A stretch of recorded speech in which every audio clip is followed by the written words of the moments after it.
guys, welcome back to my channel. Today I will be introducing you to part 2 of my Pure Chocolate Jamaica visit. This part is to introduce how the company came about and to give you a little bit more information about the owner and the farmer who's supplying this company.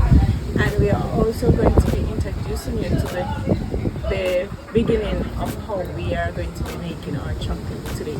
So stick around until the end. Remember to watch part 1 to get the understanding of part 2. Alright, so see you. Jamaica, I actually met my wife in 2000 and she always kicks my butt because I always get it wrong. It was 2011. And then we traveled a bit, yeah. So we went to St. Lucia, beautiful country. And I used to work for Jade Mountain there. I don't know if anybody knows Jade Mountain, very exclusive. They had a big farm to table kind of concept there. Big farm overlooking the pitons, beautiful, and they had 1,000 cocoa trees and they didn't know what to do with it. So they hired me to make their chocolate from scratch. Now normally a pastry chef buys a block of chocolate and makes a brownie, and now they said, no, you're gonna take that fruit and you're gonna turn that into chocolate. So 2.5 years later, I've done that, the whole project was done. Our second son was born in St. Lucia. And we wanted to settle down a bit more. No, all that traveling is not that good for kids' development. So we decided to come back to Jamaica in 2017. I took a job at Hyatt Ziva and Zalara in Montego Bay. I don't know if anybody remembers, back then Playa came in and bought up all these hotels. I don't know if anybody remembers that. I was the executive pastry chef there for that whole cluster. And in the meantime, with every penny that we had left over, we started our own company. So we had a house in Wiltshire, in Trelawney, with an extra room about, I want to say half the size of this shop. We bought a bag of beans, we bought one small machine, and we just started grinding and making chocolate because we've learned that in St. Lucia, right? Now we decided to make chocolate in Jamaica because we've learned that Jamaican cocoa beans, just like these here, have a predicate that not a lot of cocoa beans have. Just like your Jamaican coffee is better than the rest, Blue Mountain coffee, Jamaican cocoa beans are actually certified fine flavor cocoa beans. There's only a handful of countries in the world who have that, but we're not pivoting it. We're not, as a country, we weren't really getting the best out of that. So we were just selling these beans to the big boys. They would flavor up their chocolate with it, and Jamaica wouldn't benefit. So we figured, okay, say that again. Right. So what we're now trying to do is bring that added value back to Jamaica and making sure that that the economy starts to grow again. It's early. I think we need to sample some more.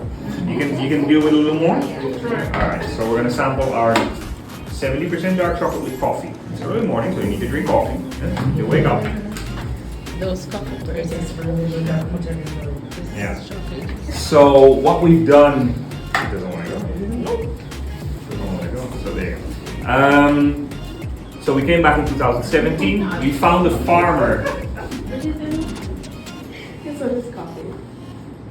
We found a farmer in Portland, all the way up the other side of the island. I mean, wait a moment. Right. But it's not overpowering. It's balanced. No. That he gets a price for his beans that he can actually live off, right? The international chocolate, what would you call it? The international chocolate world dictates a certain price for cocoa. We did the math and we said you can't live off that.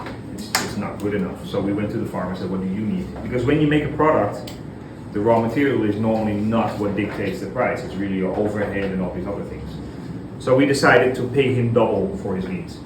And people called me crazy, but I figured if I pay him a proper living wage, then he can take better care of his farm, and in return, I will get better beans. For me, it adds up, right? Now, because we were doing that, we won 3 international awards. So it just goes to show that if you treat your farmers right, you get better products and you can win awards, right? We won a bronze award at the Academy of Chocolate in London, which is basically the Oscars for chocolate, but it's a blind tasting. They don't check the pretty packaging, they just check the quality. Won a bronze award for our cinnamon chocolate. We won a bronze award for our 68% with nips, which is just a plain dark chocolate with little cocoa beans sprinkled on top. And we won a gold award for our jerk seasoning chocolate. What? Our jerk seasoning chocolate. Right? Our jerk seasoning chocolate was the only winner in the category. Mind you, there were 1,500 submissions in that category. That was the only prize, and it was a gold. Yeah? So that means that if you treat your farmer right, you can do really well together. Yeah? 5 years later down the road, we now take his whole crop. He benefits really well, and we get awesome chocolate. Pretty good, right? So that's our first pillar, making sure the farmer is all right, and in return we get awesome chocolate. It makes total sense to me. Next thing, 2017, when we started, we decided to start fermenting our beans ourselves and drying. Fermenting is when you take all those beans, right? You take it out of the pod. On that third image you can see that, right? So you take all that flesh out of the pod with the seeds in it, and you need to ferment that in a wooden box. Yeah? Takes about 7 days to ferment. But we needed a spot to do that. Now my wife is from Central Village, from a Spanish town. Anybody knows Big Lane? Yes. And you knew there. Can you imagine me going there? Yes. Yes. Well, in the beginning it was quite the exciting thing to do. But because there's so much stigma around that area, right? There's a lot of bad thoughts about it. We figured, well, that's not true because my wife is from here. She's totally fine. There's a whole lot of good people. So there's just a handful of people who were spoiling it for the rest. So we decided to put that fermenting box in Grandpa's backyard with 2 drying beds just out of necessity, and then it started growing, and now we're actually employing people there. Wow. So it's very hard for people from there to find jobs, oftentimes because of the preconceptions about Spanish Town, and especially Big Lane and the Blue Lane and all that stuff going on. So we decided we're going to flip the whole thing. We're just going to create jobs right there. So now we have farmers that are happy, we have local communities that are growing. Third thing that we do, you know what? We should try that cinnamon bar. That cinnamon bar is really good. So you're gonna try the award-winning cinnamon right now. Again, a dark chocolate with cinnamon, but it's not that bitter. Yeah. So let me see what you think.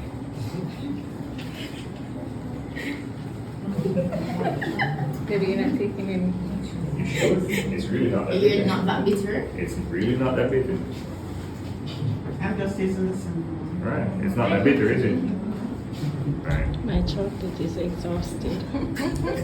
Chocolate tasting. I'm gonna make sure I that need you get water. so much chocolate that you can roll out of here. I need You come to a chocolate workshop, I want to make sure you get your portion worth of chocolate. Hear that, guys? Right. I'm gonna roll out here in chocolate. Right, so the last thing with our company, how's that cinnamon? Who likes it? You have a sweet tooth. I've already noticed. We have a lot of sweet already today. That's all right. So with our chocolate bars are basically a canvas for our local artists. We believe that Jamaica is more than Bob Marley, Usain Bolt, reggae, ganja, and all these things. There's more to do. There's more talent. It's nice. There's more talent on the island. It just needs a platform. So what we did is we partnered with artists from Edna Manley, the art school in Kingston, and we put their artwork on the packaging to help them further. We actually put their bio inside the packaging, so if you like the artwork, you can go online and buy their artwork. Good promotion. We take it one step further because these kids come out of school and we actually pay them a commission on every bar that we sell. Wow. So they come out of school, immediately start earning and can get Wow. going. Now we are very proud because this artist, this is Tash Francis, was recently commissioned by Disney and Marvel to do artwork for Black Panther, to do artwork for Quantum Mania, and he also did artwork for John Wick. We have talent is here, big. it just needs a platform. Yeah. So that's really what we're all about. Local farmers, local artists, local communities. We try to find these win-win-win situations. So our business model is more holistic. Yeah? We're trying to make sure that everybody we work with benefits equally, and then you'll have a healthy bottom line at the end. Whilst a lot of companies just, I'm a company and I think about my bottom line. No, we think about the people first, and then a healthy bottom line will come after. So that's really what we're all about. Anybody dares to try that jerk seasoning? Yes. Lord of mercy. Alright, so what I'm gonna do, Yes, I tried that one. what I'm gonna do is don't take it yet. We're all gonna take it at the same time because I'm gonna cue you. Yeah. Alright, so let's hand that one out. Hear that, guys? So only take it on the time when Collect, I'm. but don't consume. Right. So don't eat it yet. We're all gonna have it together. And then I'm gonna talk you through that one. Even the jerks seasoned chocolate. And we're all gonna have it one time. At one time. Right. Guys. I'm gonna try to explain to you why we won that gold award. Yeah. Don't take it yet. I told you do not take it yet. Oh, it couldn't wait. So give them. It No. was Abigail, 2 give them another. No problem. You could not Right. wait. All right. So this chocolate belongs with a glass of red wine. That's why I didn't know it. It belongs with a charcuterie board with some cheese and some cold cuts. Yeah, it's more on the savory side. Now everybody pop it. Let's go. All right. So what happens? First you get dark chocolate. Then you get a little seasoning. Yeah, starts getting seasoning. Starts getting a little more. True. And then you get a little salt. And if you continue to eat, True. then on your back palate, it'll start giving a little tingle from the Scotch bonnet. Yeah, so it's really those. Right, so it's really those 3 stages that you go through, and that's why that bar won a gold award at the Academy of Chocolate. Yeah? It's one of those that you either love it or you hate it, and that's fine. But it will definitely, when you bring that to a party, it will definitely. Yeah, be I a was just talking going to topic. say it's Yeah, for the people will person talk who about drink it. chocolate Right. this. Right. All right, so what we're gonna do, Geneva and Mal will do the workshop with you guys. You can follow them inside. You can put your bags on the rack there. We have some water bottles there, and then you can have a lot of Oh, fun. may I have water? Yeah? All right, so go have some fun and learn a bit more. So remember, those beans, right, that were fermented and dried in Grandpa's backyard, we're now gonna show you how we turn that into chocolate. Thank you. With our bags here. All our bags gonna be placed here. We're in the factory now, guys. We're in the factory. Chocolate factory. We're here. We're going to make chocolate. Oh my god. We are going to make chocolate. Chocolate.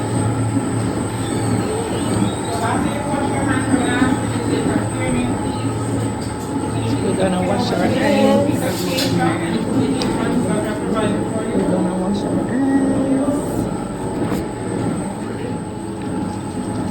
Mind you, we do everything by hand because we're insane. How many do you think we can do per day? How many workers do you have? If I put 2 workers to work, Yes. and really get going, 1,000. We can do 1,000 bars a day out of this place. That's a lot of chocolate. Let's put on my clothes. I'm gonna put on my Alright. ears. We have some fun. Okay. Have some fun. Have fun. Suit up. We're ready for the making of the chocolate. Yeah. So, as Chef said, I'm Geneva, and Mal will be spots at the back.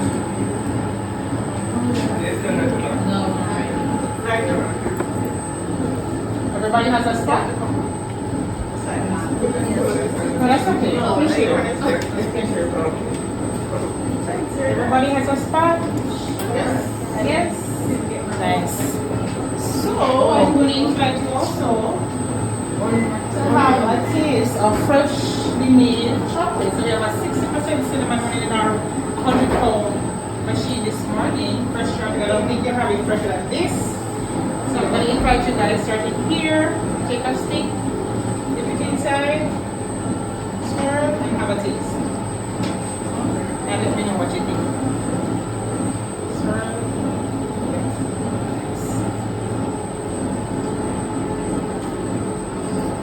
Just one and answer here that everyone. Yes. Yes, it is. Swirl. Nice. How is it?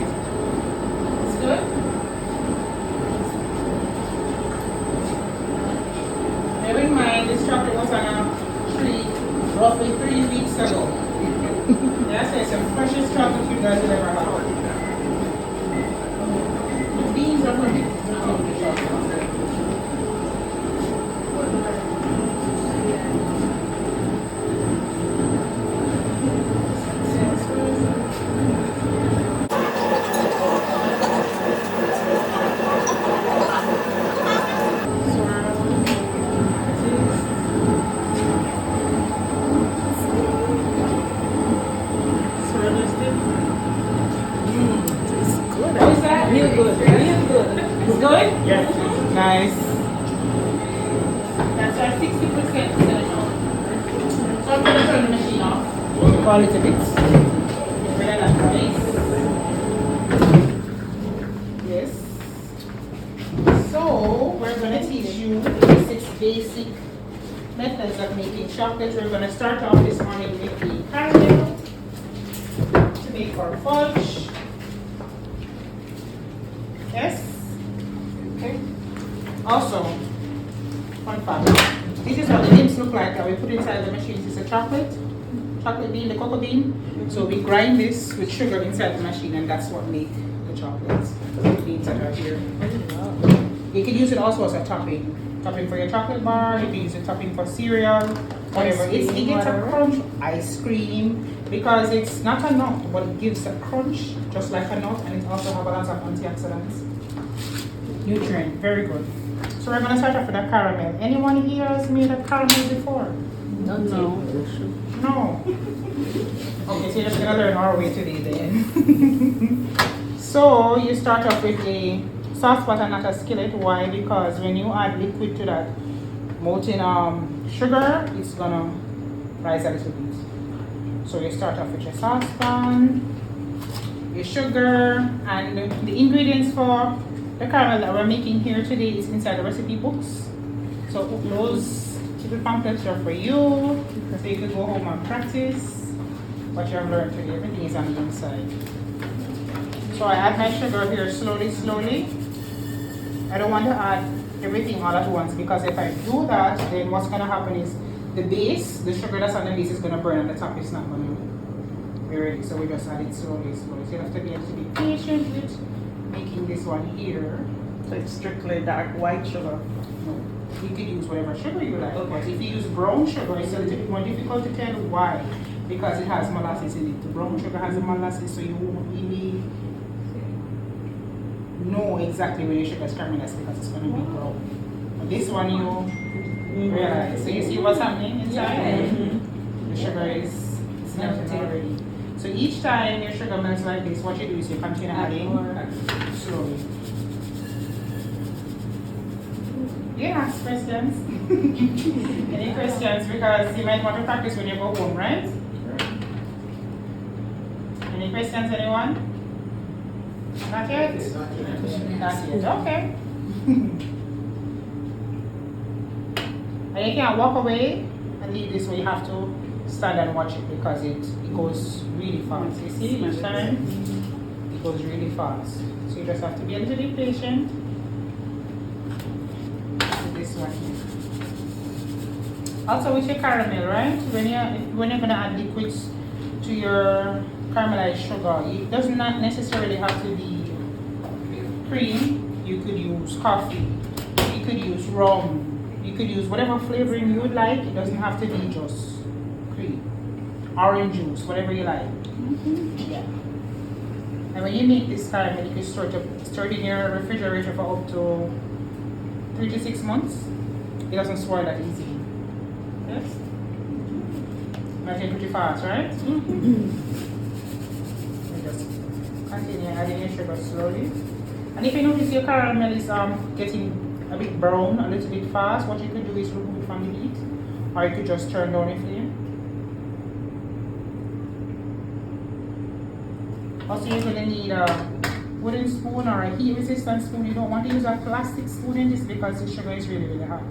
So it will melt the plastic. And you don't want to go tasting either. Because it will melt the skin from your finger. So you don't want to taste. You leave it a little bit, let it cool before you start tasting. See? Going pretty fast, right? Continue. So this is the process for the caramelizing of the sugar.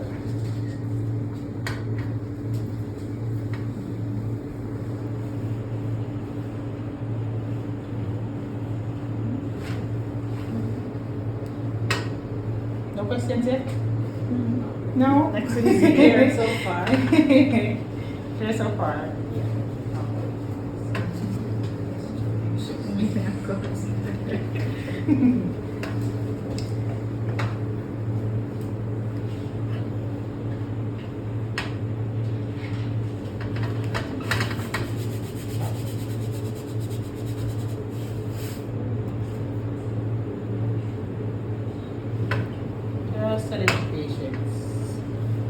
Almost there.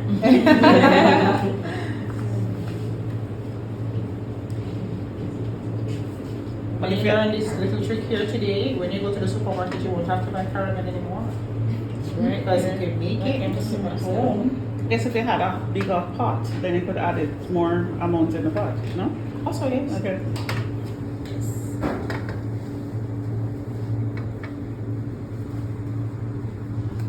See? Just like that. Just some heat.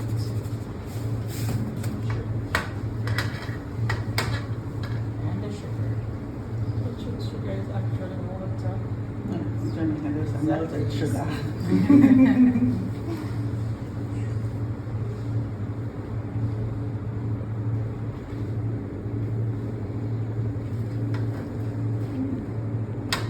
Everyone got a water? Yeah? Yes. Nice. Because you're having a lot of sweets, right? Yes.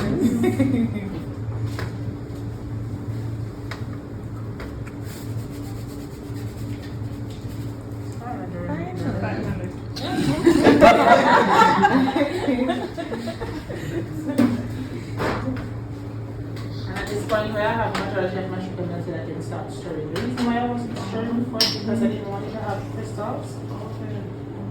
So start stirring at this point.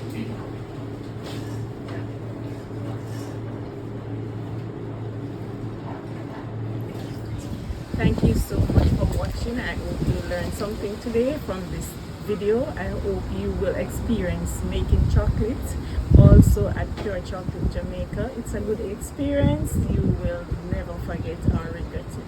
So thank you so much for watching and look out for part 3 of this video. Bye!